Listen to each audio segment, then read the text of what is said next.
Não, nada dia 6, nada dia 6 de setembro já é a avaliação final.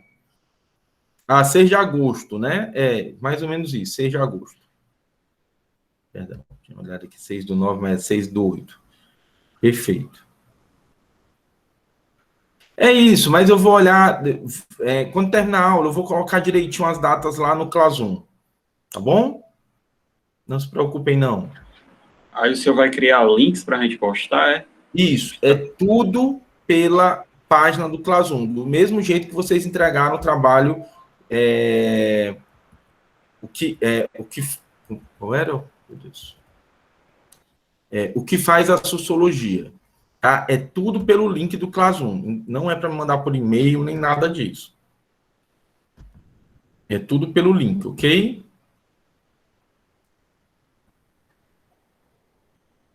Pronto.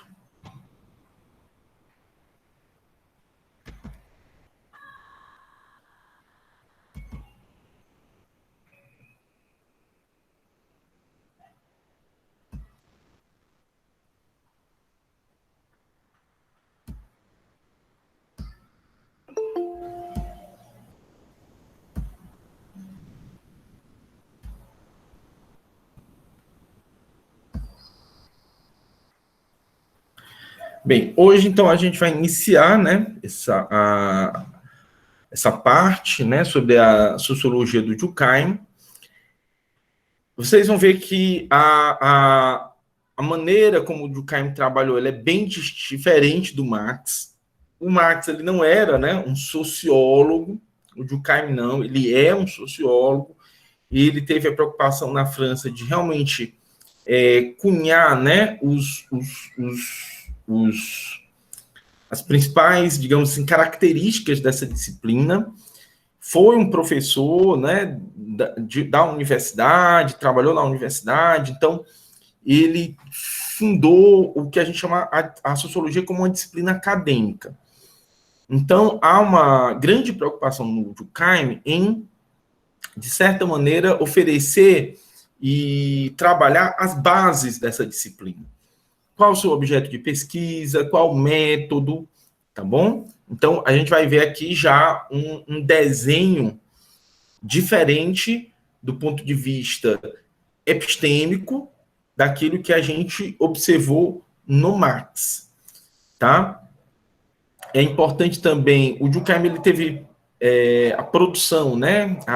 O Durkheim nasceu em meados do século XIX, é um francês, nasceu em meados do século XIX, e a sua produção ela se concentrou ali, né, no final do século XIX a início do século XXI. Perdão, do século XX, né, final do século XIX a início do XX, o cara estava com mais de 160 anos, né, ele faleceu em 1917, relativamente jovem, né, acho que ele faleceu com menos ali por volta de 60 anos, então ele conseguiu, né, observar algumas transformações da sociedade francesa, né, período da Terceira República, ele, né, conseguiu observar outras transformações que o Marx não teve tempo de observar. Ele teve algum contato com a sociologia alemã, com alguns pensadores, como o Tilde, como o Simmel, né? Há muita polêmica se ele conheceu ou não a obra do Weber, né? Eles foram contemporâneos. Alguns dizem que sim, que ele tinha, né? Eles tinham ali podem ter se conhecido, ter tido ideia um da obra do outro, mas de fato, assim, isso são suspeitas, né? Mas não há registro de nenhum encontro entre eles, nem citações de um em referência ao outro. Então, ele vai ter as obras do Durkheim, né? Elas têm muito de uma tentativa de organizar essa disciplina, de organizar assim, a sociologia como ciência.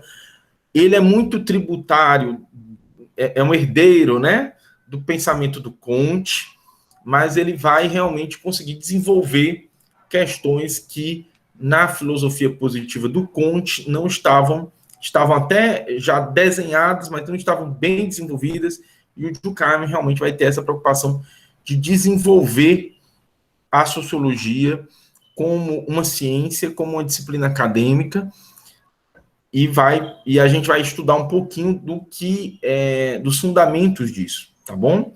Vocês ainda vão ter, provavelmente, um contato com o Durkheim mais adiante. O nosso contato aqui vai ser muito introdutório.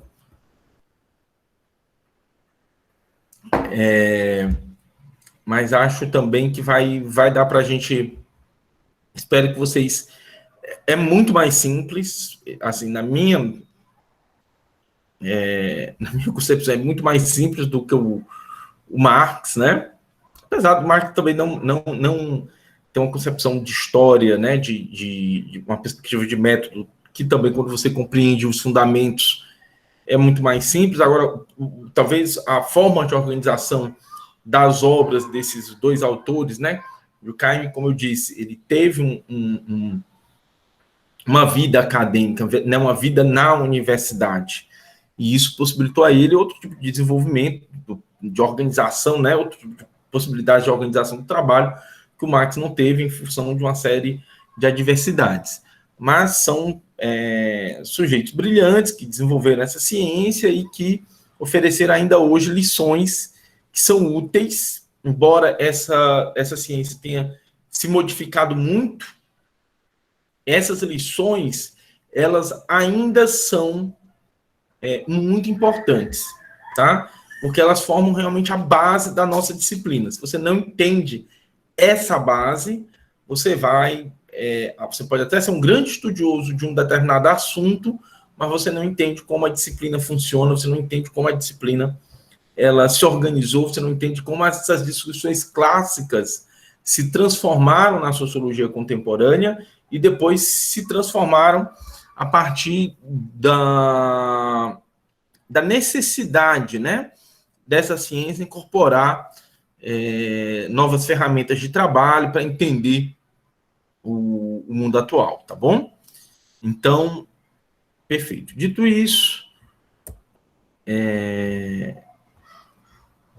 esses são alguns elementos, tá, básicos da sociologia do Durkheim. Como eu disse aí, ele nasceu em 1858 e morreu e faleceu em 1917.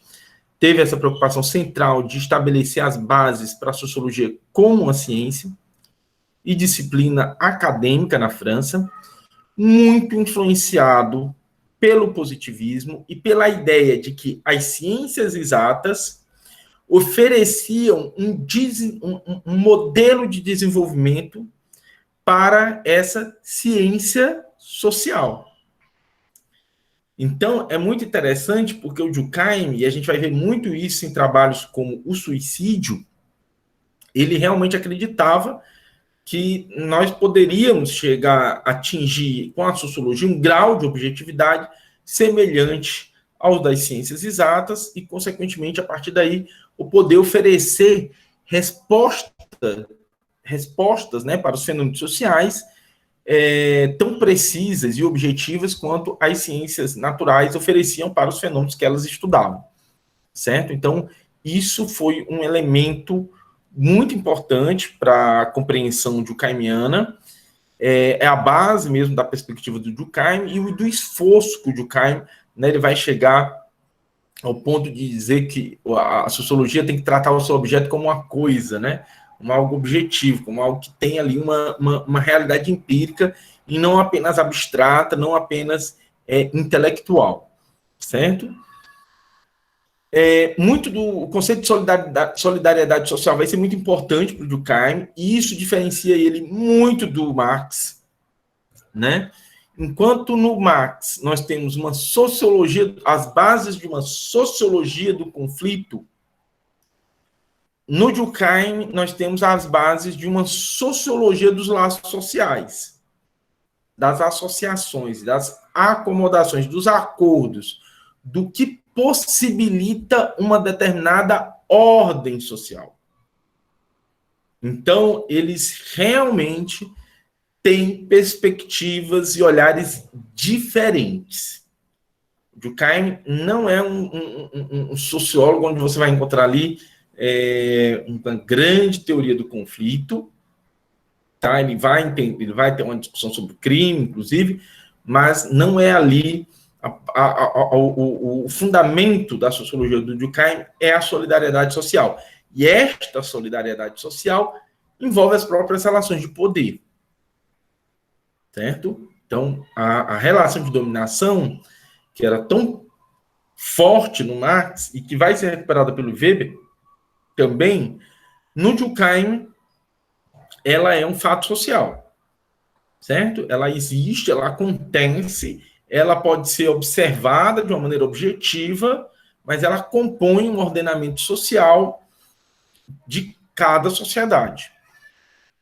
Então, as maneiras como essas sociedades, a maneira como os laços sociais se constituem, é uma preocupação do Durkheim. O Durkheim é um sociólogo muito preocupado com a ordem, certo? Porque o Durkheim era conservador, era isso, era coisa. Junto com o Weber, o Durkheim, eles não são realmente sociólogos como Marx, né, que tinha uma proposta de uma revolução comunista, mas ambos tinham uma certa perspectiva de socialismo. Eles não foram conservadores no sentido de observar. Weber e tanto Durkheim também viam com muita preocupação os avanços do mercado e do próprio capitalismo, né? Mas era um sociólogo realmente que entendia que a sociedade ela tem um comportamento para a felicidade, para o bem comum, certo?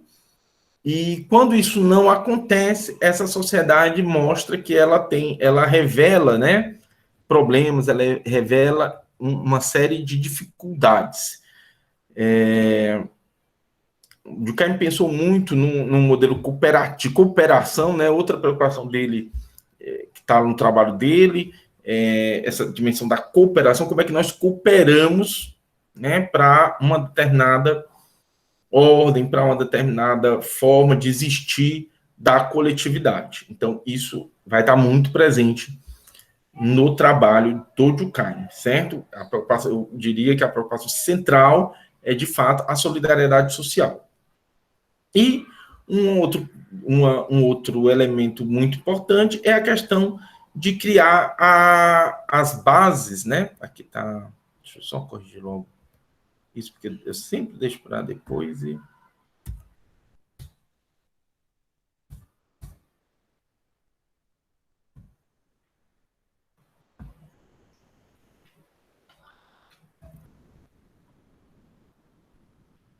Deixa lá, já saiu, né?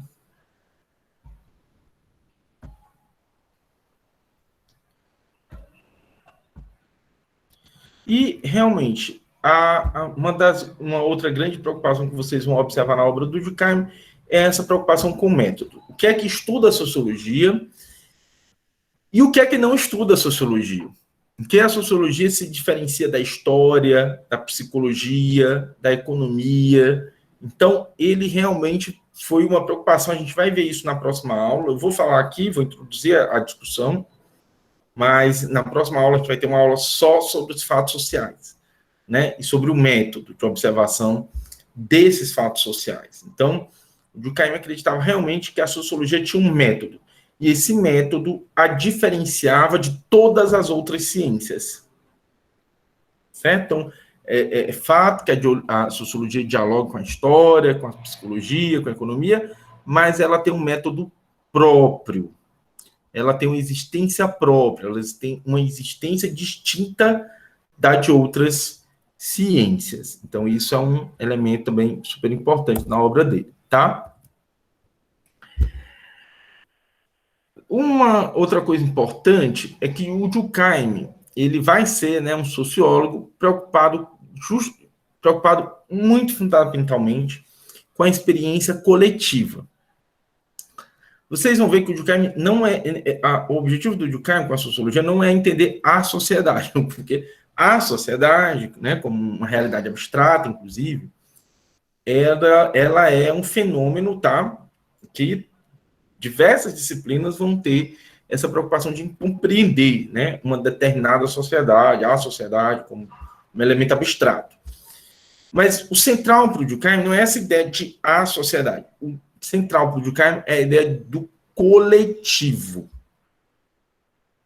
A base, os fatos sociais, portanto, os fatos que estudam a sociologia como a ciência, eles são os fenômenos coletivos.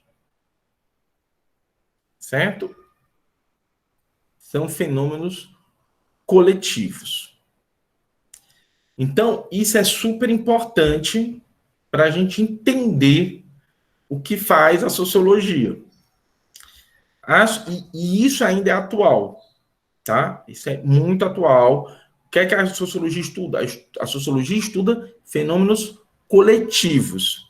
Eu posso até dizer que a individualidade é objeto de estudo da sociologia, porque para Durkheim, a individualidade como nós conhecemos nas sociedades modernas, ela é um fato social. Ela é um fato social. Certo?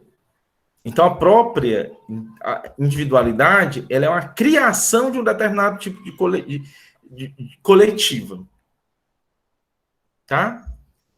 Esse coletivo, para o Durkheim, ele pode ser observado de diferentes maneiras. Tá? E aí eu trouxe alguns elementos. Primeiro, esse coletivo ele é dotado de uma organicidade, ele funciona como um organismo. O Durkheim, lá da Divisão do Trabalho Social, um livro dele, ele vai tratar isso, né? A sociedade pode ser vista como um organismo. Assim como o organismo, ela tem diferentes segmentos que cumprem funções como os órgãos do nosso corpo. E para que esse corpo funcione bem, todos os órgãos precisam estar funcionando bem. Por mais que eu tenha órgãos que funcionem de maneira diferente, eles cumprem uma função social. E cada um precisa que o outro se conecte e funcione e realize o seu trabalho, porque não fazendo isso, esse organismo adoece. Certo? Então, essa metáfora do organismo, né, do corpo, né, para entender o que é essa entidade coletiva, ela é muito importante na obra do Durkheim. Certo? Lara, da divisão do trabalho social. Esse coletivo, ele é dotado de ordem. Essa ordem, o Durkheim não está preocupado se ela é ruim ou ela é boa. Certo? Mas ela existe em alguma medida. Porque sem ela, não existe o coletivo. Então, vamos supor que a gente resolve fundar uma sociedade. Certo? Então, nós, da turma de Sociologia, né, Sociologia 1, do ano de 2021, vocês resolvem formar uma sociedade que vai viver independente de qualquer outra sociedade, certo? Vocês serão a sociedade que vai existir no mundo, né? Vocês criaram, inclusive, tecnologias para assassinar o resto da humanidade, né? Provavelmente algo como as joias do infinito, né? Vocês tiveram acesso, vocês viram que aquilo ali era uma metáfora de algo que realmente existia, acharam as joias do infinito e apagaram toda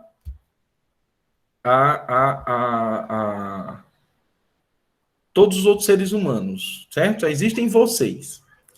Aí vocês, agora a gente... Aí por que vocês fizeram isso? Por que vocês acabaram com a humanidade? Tudo começou porque vocês começaram a ter raiva do Durkheim e vocês queriam provar para ele que podia existir um coletivo sem ordem. Anarquistas, né, comunistas e outras coisas que vocês são. Aí vocês criaram essa... Não, a gente pode viver sem ordem nenhuma. Aí um belo dia, né, Eduardo tá aqui, resolveu pegar e matar a Lara, que é a vítima sacrificial da nossa turma. Sempre que tem algum exemplo que precisa morrer alguém, a Lara, eu não vou ficar matando outras pessoas, Lara, como você é uma das poucas pessoas que aparecem, eu vou ficar matando você como, né, vítima sacrificial da turma. E aí Eduarda diz, não, eu vou sair matando aqui a galera, porque agora não tem mais ordem. Então, não. Aí o Paulo chega lá e diz assim, não, pessoal, vamos fazer aqui uma ordem, vamos criar uma coisa aqui que é uma regra. Não vamos nos matar. Quando Paulo diz, não vamos nos matar, e todos nós concordamos que não vamos nos matar, o que é que a gente está criando? Uma norma, dando valor ao fato, né? E criando uma ordem, que é base fundamentada na ideia de que nós não podemos nos matar. Certo? Aí tem como fazer, vixe, aí você, não, meu Deus, eu estou numa Matrix, eu preciso matar todo mundo agora para provar que o Durkheim não estava errado. Aí se você realmente matar todo mundo, você vai viver como um indivíduo isolado na sociedade, né? Com pouquíssima chance de sobrevivência, né? Porque, de fato, você eliminou a raça humana e aí realmente você provou que é possível viver, mas provou por muito pouco tempo, né? Então, o que é que acontece? O coletivo, ele precisa concordar no mínimo com isso, para que existir, com o fato de que nós não vamos nos matar.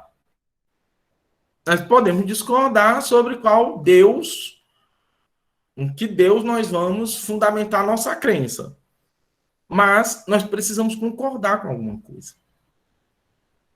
E ao concordar com alguma coisa, nós criamos uma ordem. Então, o coletivo ele funciona como um organismo dotado de uma ordem. Certo? Viver em um Estado nacional constituído, né, por uma ordem fundamentada em 3 poderes, executivo, legislativo e judiciário, é viver sob uma ordem. Por que é arriscado quando alguém que ocupa a presidência da República ameaça o sistema eleitoral? Porque o sistema eleitoral, como nós conhecemos, é fundamental para que esta ordem democrática exista. Na medida em que eu tenho pessoas que questionam um elemento normativo, esta ordem pode ser, este ordenamento pode ser o quê? Quebrado. E quando ele é quebrado, aí eu tenho uma crise. Certo? A história das sociedades, dos coletivos, né, das sociedades, elas são histórias de criação e recriação de ordenamentos jurídicos, normativos, morais. Certo? O Durkheim não vai analisar muito como é que essas ordens se transformam. Ele não tem uma tese como o Marx tem sobre essas transformações. Ele apenas vai dizer que a sociedade vai sempre buscar, o coletivo vai sempre buscar uma ordem. Certo? E vai enfrentar momentos de crise, mas os momentos de crise são só para refundar uma outra ordem. Então, é como se, trabalhando, né, não é que nós caminhamos para uma sociedade sem ordem. Nós podemos até caminhar para uma sociedade sem classes, mas ainda vai haver uma ordem. Podemos viver sem um ordenamento? O Durkheim vai dizer que não. Porque nós precisamos, para que exista a vida em comum, de alguns princípios que vão reger este em comum. Certo? Como nós vamos ver em outros autores da sociologia, isto não acontece porque todo mundo concorda. Certo? Isto acontece porque há processos de dominação que criam situações de subordinação à ordem. Mas o Durkheim vai dizer que ainda aí há uma cooperação. Há uma solidariedade. Certo? Então, neste organismo que é dotado de ordem, que é a experiência coletiva, Diversos grupos, subgrupos, segmentos cumprem funções. Então, algumas pessoas vão estudar para construir casas, outras vão estudar para cuidarem da saúde, do corpo, outras para cuidar da saúde da mente, outras para cuidar da sua boca, outras para escrever livros, histórias, ficções, fazer cinema, enfim, múltiplos segmentos vão se juntar e cada segmento vai cumprir uma função para que esse organismo funcione bem. No princípio, lá no princípio, pode ser que a família, né, o menor grupo, o grupo mais simples que já existiu na história da humanidade, todos cumprissem as funções, né, de uma maneira muito íntima, muito pessoal, muito próxima. Mas a história da divisão do trabalho social foi complexificando essas relações, esses laços, por meio da existência do próprio trabalho para o coletivo. Então, na medida em que foram surgindo necessidades de fazer a guerra, de cuidar da segurança, de cuidar do saneamento, de cuidar da alimentação pela agricultura, de cuidar da alimentação pela pecuária, de cuidar do que vai se extrair das florestas, de criar remédios.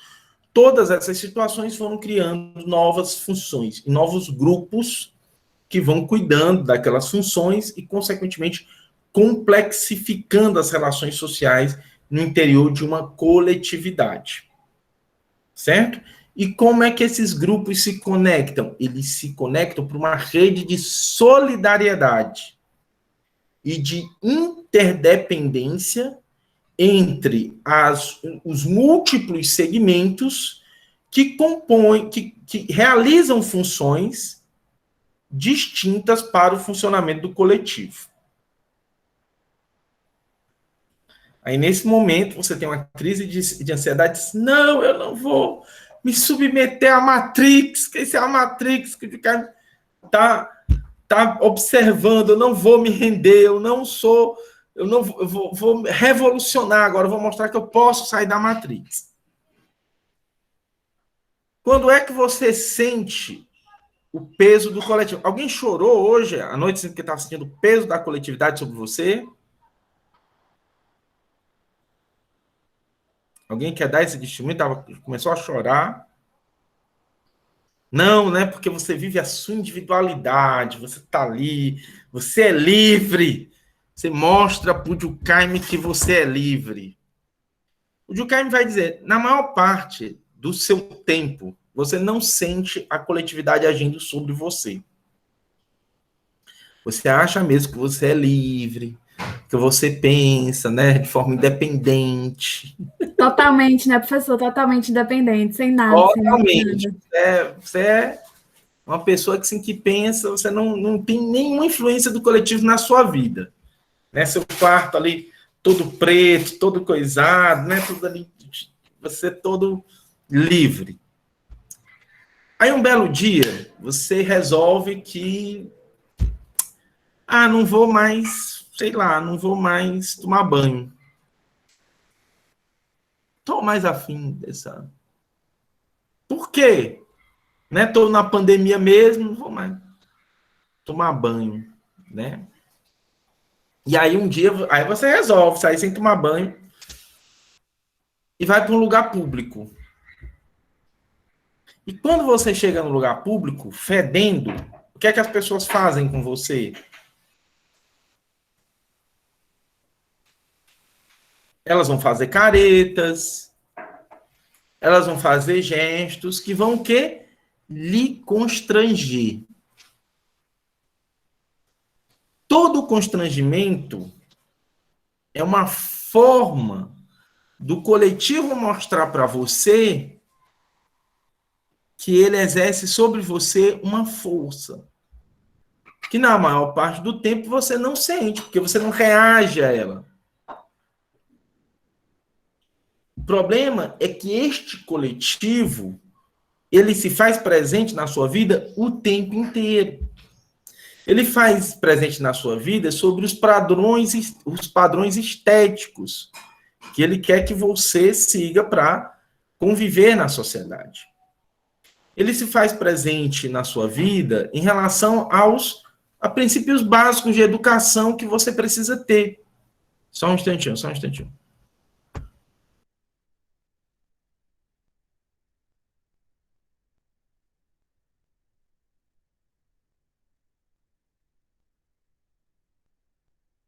Só um instantinho. Então, toda hora na vida, assim, em todos os pequenos momentos, você está sentindo, mesmo sem querer, sem desejar, a coletividade exercendo sobre você uma força. Aqui o Caio me chama de coerção. Essa coerção é porque a palavra em português ela é muito ruim. Ai, meu Deus, eu estou sendo coagido. Não. O coletivo nunca vai lhe coagir, tá? Mas o que o Durkheim quer dizer é que ele vai...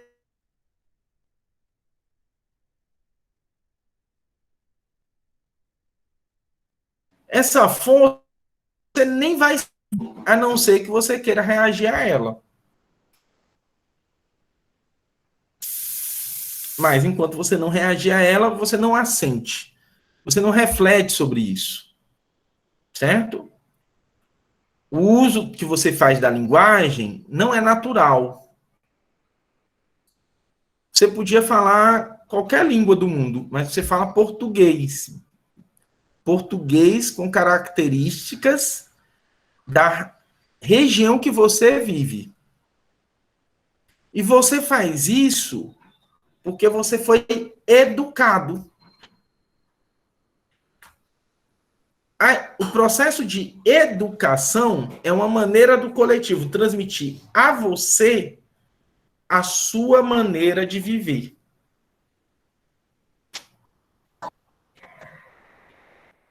Tá claro? Tá, né? É tranquilo, né? Isso? Alguém está sofrendo, alguém que está se debatendo, dizendo, não, eu sou independente.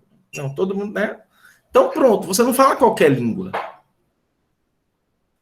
As suas crenças, por mais que você ache que elas são individuais, elas só são realmente uma ideia de individualidade porque esta sociedade permite que você pense de maneira relativamente autônoma.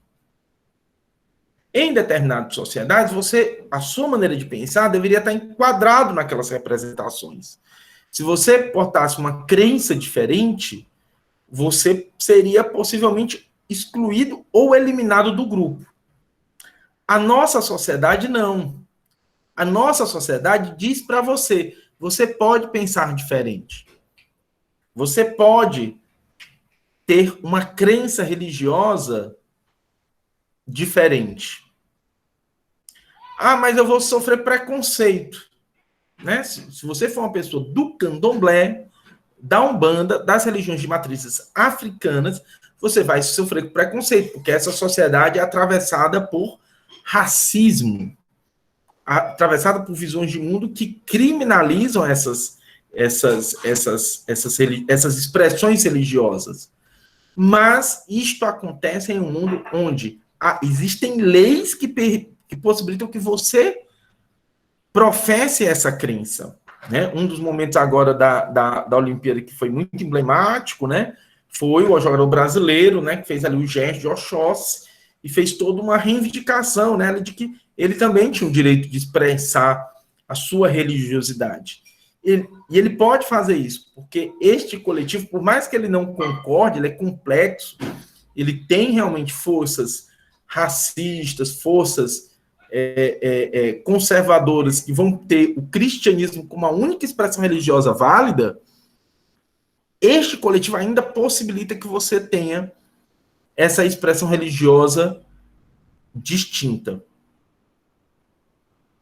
Então, nossa maneira de nos organizar nas sociedades modernas ou pós-modernas, elas já são formas mais elas são mais abrangentes em relação às diferenças sociais.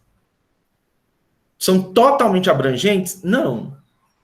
Quando a gente vai analisar os dados, vocês vão ver que pessoas que professam crenças de religiões africanas, elas sofrem muito mais preconceito e violência do que pessoas que professam uma fé cristã. Mas estas são possibilidades que acontecem nessa coletividade e que em outra coletividade poderiam não existir. Certo? Nós temos grupos sociais, coletivos, que existem hoje no mundo, que não possibilitam que você expresse uma outra fé. Ou estados nacionais que, inclusive, perseguem, prendem e matam pessoas que professam fé diferentes. No Brasil, isto não acontece por meio legal, mas acontece por meio moral. Então, é muito interessante, porque quando o Durkheim está falando de todos esses elementos, ele não está falando de lei, ou apenas de leis. Leis são uma expressão de como esse coletivo pensa, mas elas podem, inclusive, ser contraditórias, né? Se você pegar a sociedade, você pegar o Paquistão tem leis contra crimes de honra, mas eles acontecem. O Brasil tem leis contra crimes de honra, mas eles acontecem. O Estado, ele não é a sociedade. O Estado, ele é um segmento, ele cumpre uma função na organização dessa sociedade. Claro, ele tem peso, ele é uma espécie de sistema nervoso central, mas ele não é a sociedade. Então, eu posso ter ordenamentos jurídicos que dizem uma coisa e moralidades que contradizem esse próprio ordenamento jurídico. Certo?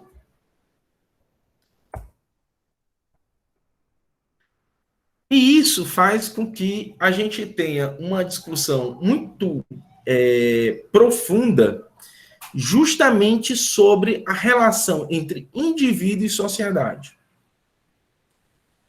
Ah, mas esse coletivo ele exerce sobre mim uma força, mas eu posso reagir a ele? Pode. O tempo inteiro você pode reagir a ele. Só que é justamente nos momentos de reação que você sente, tá? E aí o Durkheim, ele entende que a sociologia, ela é uma ciência que tem um objeto, e este objeto, ele é dotado de todas as características de um objeto, por exemplo, das ciências naturais. E, portanto, ele é observável empiricamente. Então, algo que a gente não vê, né, mas que existe objetivamente e que, portanto, é um objeto clássico da sociologia é a moral. Certo? A moral, ela é um elemento que expressa muito isso que o Durkheim tenta mostrar com os seus estudos sociológicos. A moral de um coletivo, ela é algo evidenciável, ela é tão real quanto o aparelho celular que você está carregando na sua mão, né? Você está olhando aqui para ele, né? É matéria, né?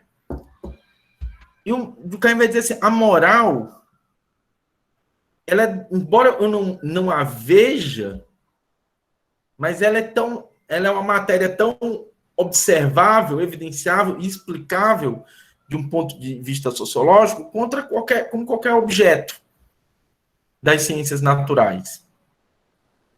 Certo? Então, é muito interessante observar como os fatos sociais, eles geram, né? Eles são gerais em uma dada sociedade, eles são evidenciáveis eles têm uma história e eles cumprem um papel no interior de um coletivo. É muito interessante que basta você, quando você visita um outro país, rapidamente você vai notar diferenças físicas, né? Nas pessoas, você vai notar diferenças arquitetônicas, mas você também vai perceber diferenças comportamentais. Certo? Comportamentos seus que são aceitos no seu bairro, na sua cidade, podem não ser aceitos, podem não ser tão bem vistos em outra sociedade. Nós, cearenses, né, somos super afetuosos, né? E como é que a gente mostra isso? Né? A gente toca as pessoas, né? Pode até ser que agora, depois da pandemia, a gente a gente tem mais cuidado com isso. Mas a gente toca, né? A gente cutuca, a gente mexe, né? A gente abraça, a gente Você dá beija. 3 beijos de um lado, 3 beijos de outro na bochecha. 3 beijos de um lado, 3 beijos do outro. A gente demonstra muito isso nas nossas interações, né? Tem muito contato físico. Isso corresponde à nossa maneira de nos comportar, a nossa moralidade, né? Existe você não vai estar sendo invasivo, você não vai ser considerado uma pessoa invasiva por esse comportamento. Mas em outros contextos sociais, no próprio Brasil, na América Latina, ou na África, na Ásia, ou na Europa, isto não funciona dessa maneira. Isto não funciona assim. Né? Você vai ter outras moralidades. É muito interessante, até o comportamento mais informal, né? Muitos estudantes de fora, eles chamam muita atenção para a gente, né? Assim, essa coisa de você poder falar, a gente não tem tantas formalidades como em outros lugares vão existir, né? Assim, um peso, né? Assim, um distanciamento realmente entre as pessoas, dependendo das posições no interior daquela sociedade, né? Sociedades que têm muito forte essa coisa da senioridade, de realmente assim, estabelecem certas formas de distanciamento, certas maneiras de contato, certas formas de se dirigir ao outro, né? Em alguns grupos sociais, você vai ser cobrado na hora de se dirigir às pessoas de uma maneira mais formal, né? A questão da sexualidade, os controles sobre a sexualidade, que vão acontecer em determinados lugares, em outros, de diferentes maneiras, né?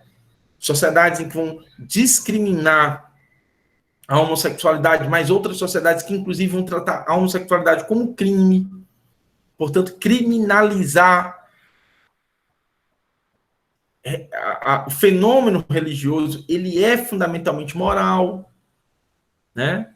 Nós estamos passando por uma revolução no comportamento, né, das próprias igrejas, com uma politização dessas igrejas, com a tentativa dessas igrejas de fazer com que as suas visões, né, como uma comunidade moral, sejam abraçadas pelo Estado e, portanto, generalizadas para toda a sociedade. Então, nós temos aí uma discussão muito forte sobre o aborto, né? O Estado abdica de ter um controle sobre o aborto, legalizando, né, normalizando o aborto para atender às demandas de igrejas, de determinados grupos sociais, que se reivindicam como uma maioria. E aí, na visão dessas pessoas, numa democracia, a maioria tem que subjugar a minoria. Então, o fenômeno moral, ele é um fenômeno extremamente complexo. E ele atua na nossa sociedade o tempo inteiro. Certo? o tempo inteiro.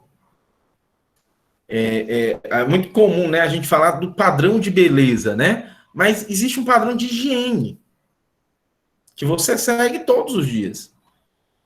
Você tem que estar limpo, você tem que estar penteado, você tem que estar vestido, a roupa tem que estar limpa, o seu odor não pode ser pronunciado, você tem que falar numa determinada altura, você tem que olhar, você tem que cumprimentar as pessoas. Então, o tempo inteiro, essas coisas estão acontecendo. E elas não são problemas da subjetividade, elas são fatos reais. Eles são fatos morais, portanto, podem ser observados e podem ser explicados. Comportamentos totalmente distintos. Por exemplo, a gente hoje, nesses últimos dias, saíram vários relatórios, né, sobre crimes, sobre violência, e muitos desses relatórios mostram, né, um comportamento relacionado à violência policial. Então, quando a gente fala de violência policial, a gente está falando do quê? De pessoas pretas, pardas, mortas nas periferias. O mesmo tipo de polícia atende bairros de classe média, atende bairros de classe alta e não comete as mesmas, né? Não tem o mesmo tipo de abordagem e não troca tiro nesses bairros. Mas nas periferias isto acontece. Então, por mais que eu tenha leis que normalizam o comportamento dessa polícia e diz que essa polícia não pode discriminar por raça, cor, classe, o comportamento real, eu posso pegar as estatísticas e mostrar que existe um comportamento diferente nas periferias. Né? E aí, quando eu vou entrevistar policiais, então, eu vejo, né, a maneira como a discriminação acontece, existe uma moral da discriminação. Não, ali é o lugar onde eu posso ir, aonde eu posso entrar, aonde eu posso invadir, aonde eu posso trocar tiro, aonde eu posso reagir. Por mais que seja uma reação, há um tipo de diferenciação e discriminação na maneira como esse trabalho vai funcionar nas periferias em relação aos bairros de classe média e classe alta.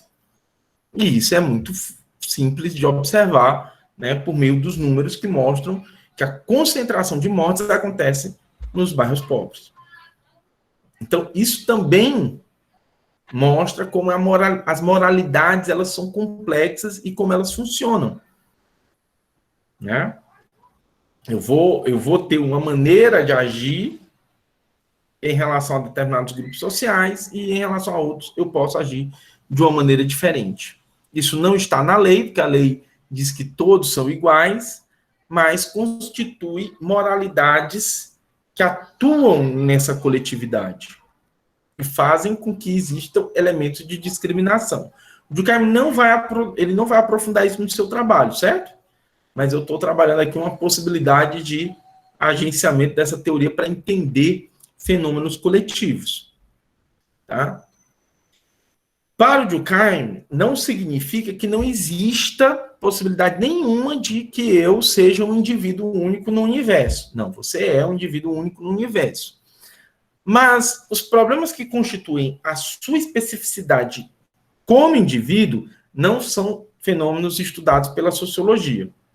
A sociologia, ela estuda os fenômenos coletivos. Então, você tem determinadas características relacionadas ao seu consciente, ao seu subconsciente, a maneira como você lida com determinados problemas, que são objeto da psicologia, da psicanálise, não da sociologia. Isso tem muita discussão, né, porque há toda uma reflexão em torno dos intercâmbios entre as dimensões individuais e as dimensões sociais.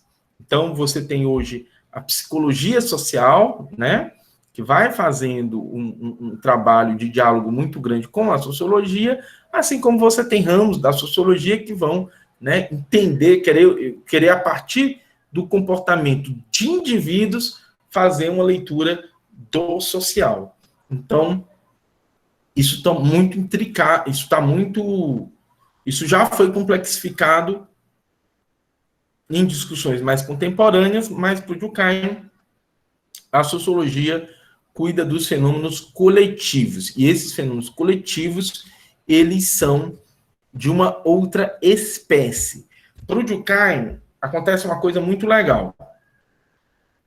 Quando a gente se junta e forma um grupo, ali a gente já está criando uma outra coisa. Certo? Então, quando você estabelece relações de amizade, você e seus amigos constituem um grupo. E esse grupo já é diferente de todas as suas manifestações individuais. Elas deixam de existir? Não, elas existem. Mas o coletivo passa a existir. E esse coletivo, consequentemente, ele possibilita a existência de outras coisas. Porque quando você está numa relação de amizade, o que é esse laço? A relação de amizade, ela é também uma relação moral. Certo? Então, vocês, o que é que acontece na turma? Vocês vão fazer uma festa, né? Aí você diz assim, não, mas vamos chamar o Ju Clayton, não. Vamos deixar o Ju Clayton de fora, porque a gente não gosta dele. Aí o Ju Clayton vai ficar revoltado, né? Atormentado anos e anos. Ju Clayton, eu quero dizer que eu lhe entendo, certo? Eu também não fui convidado para a primeira festa que a minha turma fez. Até você vai ser chamado. Exatamente. Eu passo isso na cara deles até hoje. É um ressentimento que a gente carrega pro resto da vida. Nunca passa. Certo? Você espera o momento de se vingar dessas pessoas. É uma coisa, é um sentimento que você vai carregar. Tá? Mas é isso. A amizade, ela pressupõe certos comportamentos, certas expectativas, né? De respeito, de compromisso mesmo, que a pessoa vai ter com a outra. Então, tudo nas relações, no casamento, no namoro, nas amizades, nas relações de trabalho, todo este universo de coletividades pressupõe certos acordos e, consequentemente, eles se conectam por laços sociais e também tem ali moralidades, que constituem uma série de expectativas em relação ao comportamento esperado. Tá? E o processo, né, de divisão social do trabalho, esse coletivo, ele precisa o quê? Sobreviver, ele precisa se reproduzir. E existe um trabalho social, certo? Não estou falando aqui no trabalho remunerado do capitalismo. Estou falando de um trabalho social. Se esse coletivo, ele compreende que para a sua reprodução é preciso um sistema educacional, um sistema de saúde, um sistema de segurança pública, todos os trabalhos, né, sociais feitos para o funcionamento dessas instâncias envolvem uma relação na qual, com certeza, esses indivíduos vão ser educados para cooperar com essa coletividade. Por isso que é tão importante, não adianta assim, eu quero que alguém saiba o que eu sou por eu ser. Eu não quero sair com alguém que pergunta o que é que eu faço. Né? Eu quero que as pessoas me amem pelaquilo que eu sou. Assim, eu mesmo. Né? E a pessoa quer que você a ame só pelo que ela é. Né? Mas, em geral, o que nós somos envolve aquilo que nós fazemos. Envolve aquilo que a gente, de certa forma, a maneira como a gente coopera para a coletividade. Então, ontem, sabe, ficou todo mundo, né, acordado, feliz, né, de ver a Raíssa lá arrasando, coisando, Brasil todo, acho que todo mundo, né, ficou acordado. Ontem a Raíssa foi dormir, tinha 600 mil seguidores, no Instagram. Agora já tem, acho que já deve ter uns 10 milhões. Já. Então, a Raíssa, né, trabalhou para a nossa felicidade. Ficou um monte de gente, né, muito feliz de ter todas aquelas representações. E ali na Olimpíada está sendo jogado o quê? Uma série de símbolos. Né? uma série de signos, a bandeira, o hino, né? Todo aquele trabalho, né? Aí a Raíssa já é edificada como heroína, né? Porque, né, no Brasil, você ser um atleta, você é um herói, porque você não tem, né? O Japão, ele construiu centenas de pistas de skate. Não só em Tóquio, não. Em cidades do interior, nas periferias. Criou espaço assim para milhares de pessoas. O Brasil, ele é um país continental e ele tem uma política de esporte, mas é para poucos. É para poucos. A maior parte das meninas que andam de skate e que podem fazer o que a Raíssa faz, elas não têm a chance de se desenvolver. Vocês sabem como é a história da Raíssa, né? Ela fez um vídeo. Ela é fadinha porque no vídeo ela tá de fadinha. Aí ela tá numa calçada que tem assim os degrauzinhos, né? Com outro grupo lá de meninos em Imperatriz, no Maranhão, e eles filmando ela. Aí ela faz o primeiro cai, faz o segundo cai, aí ela consegue passar a coisa e fazer aquele flip, né? E cair. Aí esse vídeo viralizou na internet. Eles começaram a ver, aí o pessoal começou a perguntar, aí o Globo Esporte fez uma matéria com ela, apresentou a Letícia, que era já a campeã mundial, e aí foi criada uma chance para a Raíssa treinar, ter patrocínio, essas coisas. Certo? Mas quantas e quantas menininhas não estão agora nos seus skates? Ou quantas e quantas têm talento para fazer isso e não faz? A menina chinesa com que a Raíssa estava competindo, ela fazia Kung Fu. E aí alguém achou assim, olha, pois vai aqui, vem ver o que é que rola no skate. Aí ela foi. Então o Brasil é um país que todas as Olimpíadas consegue alguns resultados? Consegue. Mas não são resultados de um país continental. Né? O Brasil tinha que figurar ali entre Rússia, Estados Unidos, Canadá, né? As grandes, né? Pelas suas dimensões, pelas suas possibilidades, né? De produzir talentos. Mas não. Ele consegue um ou outro resultado, e aí quando você vai ver a história dos atletas, são histórias, né, de superação, né, de indivíduos que conseguiram, né, amar aquilo, aí o pai, a mãe fez sacrifício para o filho estudar para fazer aquilo, porque política não tem. Né? Você chega em regiões de Fortaleza que são impressionantes. São quilômetros e quilômetros sem uma praça. Sem um lugar para jogar vôlei, sem um lugar para jogar basquete, sem um lugar para jogar ping-pong, sem um lugar para andar de skate. Né? E aí, quando tem aquele lugar, é caindo aos pedaços. Então, é impossível, né? Aí vai ter gente que vai se sacrificar e vai ganhar. Mas não é um processo organizado. Né? É uma luta de indivíduos em uma sociedade que cria poucas oportunidades para que eles possam desenvolver talentos, para que os talentos eles não precisem ser de uma pessoa que vai surgir no meio do nada. Não, é para que esses talentos possam ser descobertos. Então, quando você vê, por exemplo, o sistema estadunidense, é um sistema que vai da escola à universidade. Você entra na universidade por meio de bolsas para atletas, né? Ainda tem isso, né? os meninos do skate são discriminados, né? Vamos ver se, pelo menos agora, com as Olimpíadas, uma outra mentalidade surge. Então, você transforma a moralidade, né?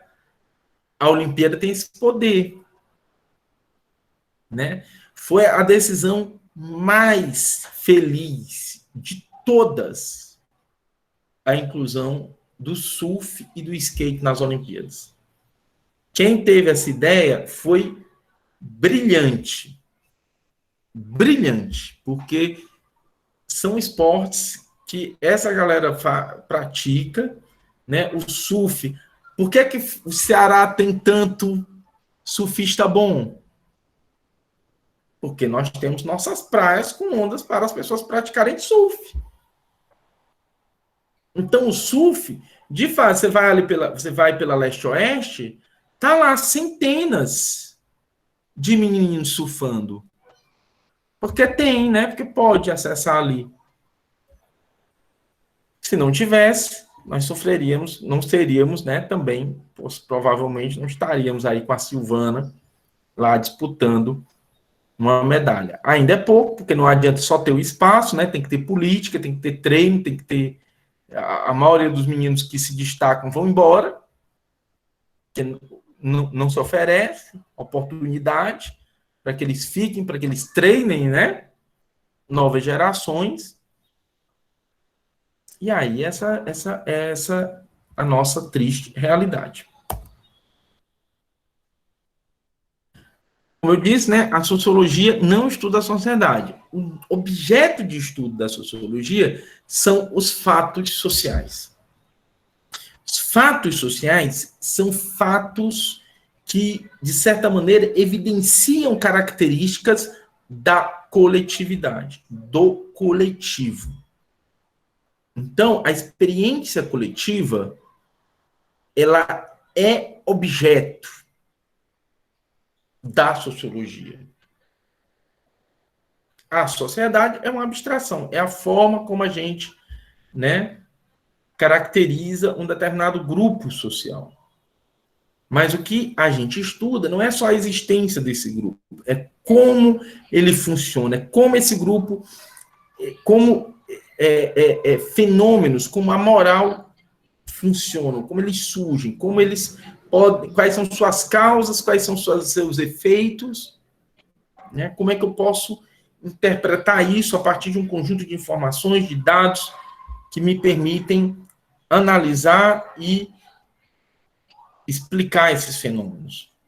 A próxima aula, nossa primeira, né? Vamos ter 2 aulas na próxima segunda. A primeira é só sobre os fatos sociais. Explicar para vocês quais são as características, vamos trabalhar exaustivamente as características desse conceito e aquilo que o Durkheim dizia que era importante para observar, para explicar esse conceito. Certo? Então, hoje é só uma... E aí, um método. A sociologia, ela não é uma forma de filosofia, né?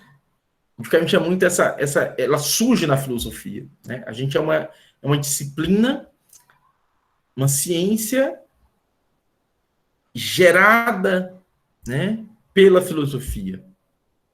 Por isso que a gente tem tanta proximidade, por isso que os nossos conceitos, os conceitos clássicos, são conceitos oriundos da filosofia. Então, por isso que é uma boa base filosófica, viu? Persigam ela. No próximo curso, vocês têm teoria do conhecimento, eu acho que foi uma decisão muito equivocada, quando lá atrás os professores resolveram tirar a disciplina de filosofia 1, e é preciso ter preciso estudar um pouquinho de filosofia, tá? Mas aí o nosso método, ele tem algumas características, tá? A observação empírica da realidade. Certo? Então, vocês vão fazer pesquisa no mundo social. Vocês vão fazer pesquisa. Ah, mas eu quero fazer pesquisa nas redes sociais. O mundo social é digital. Ah, o cara faz pesquisa em jornal. É a realidade social também. Né? Toda forma de comunicação, ela é a expressão dessa realidade. Então, ela é a realidade. Certo? O Facebook, ele não é uma invenção. Você pode ser uma pessoa diferente nas redes sociais do que você é do que você é na sua casa. Mas ali é uma realidade. Tá? Que pode ser observada, que pode ser estudada, que pode ser mensurada, que pode ser explicada. Tá? E aí, ao fazer isso, ao observar essa realidade, eu tenho como classificar esses fenômenos. Eu tenho como criar conceitos, tipologias, entender como eles funcionam e explicar esses fenômenos a partir das suas características, em comparação a outros. O método comparativo é muito ele é muito presente, a comparação. Como um brasileiro, né, vivencia a sua religiosidade, como é que o cearense vivencia a sua religiosidade, como é que um grupo de pessoas das ciências sociais vivencia a sua espiritualidade. Como é que eu posso comparar isso? Como é que as expressões de estudantes de ciências sociais, elas se distanciam ou não quando eu analiso um grupo mais amplo, como o Ceará? Então, eu posso fazer comparações. Por que como é a alimentação? Como é que nossos restaurantes, o que é que eles servem? E como isso se diferencia dos restaurantes nos Estados Unidos, na Ásia, na África, na Europa? Lá na frente vocês vão ver a explicação de fatos sociais na sociologia, ela se dá por outros fatos sociais. Eu não explico só a partir dos conceitos. Eu explico também comparando, analisando fatos sociais uns em relação aos outros. Claro que isso dentro de um recorte, né, de fenômenos que eu estou estudando, que eu estou analisando, pelo qual eu estou desenvolvendo uma pesquisa. Eu posso ainda pensar uma distinção entre a forma mais simples daquele fato social até as mais complexas.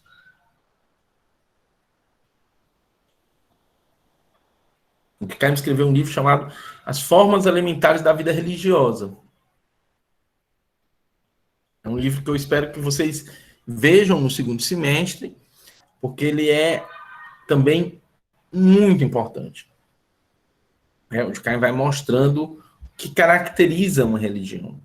E não é a ideia de um Deus, né? Mas a ideia da existência de uma comunidade, da existência de uma comunidade moral que compartilha laços de solidariedade e crença. Então, chegar ao conceito, né, forma mais simples do conceito, e não se prender a formas complexas. Então, é muito interessante isso. É outro ensinamento bem importante. Então, essas são as considerações de hoje. Considerações ainda introdutórias. Recomendo que vocês leiam o texto, tá bom? Deem uma lida no texto. Eu vou deixar lá o texto sobre fatos sociais. Até ver que você já está aqui. Ah, está aqui as regras do método.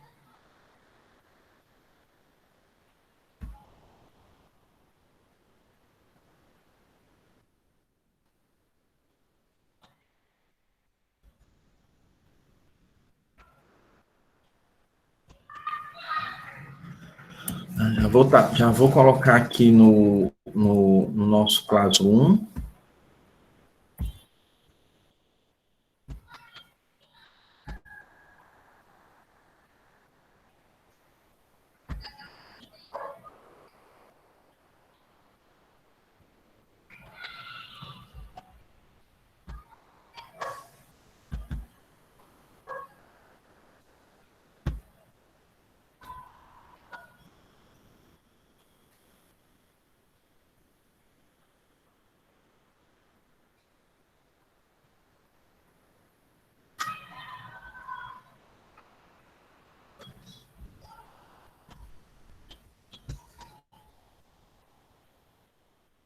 aqui já parar a gravação, tá bom?